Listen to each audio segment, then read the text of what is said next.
Condensation in electrical cabinets can lead to serious malfunctions, such as short circuits and corrosion. Thus, enclosure moisture control needs a dehumidifier. Our enclosure dehumidifier consists of a shell, a fan, a Peltier fin, a drain pipe, etc.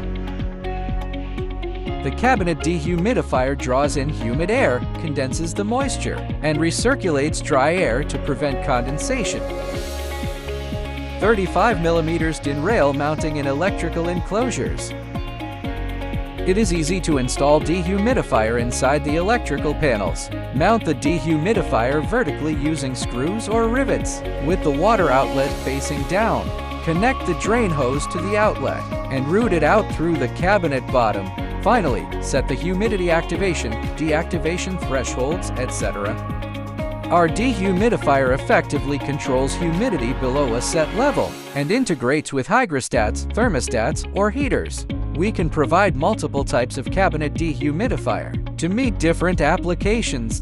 They can be widely used in outdoor small box type, distribution transformer ring network cabinets, distribution cabinets, transformer substations, high and low voltage switchgear or wind farm transformer substation, energy storage cabinet or switchgear cable compartment, terminal box or distribution box or control cabinets, EV charging enclosure, and other electrical cabinets.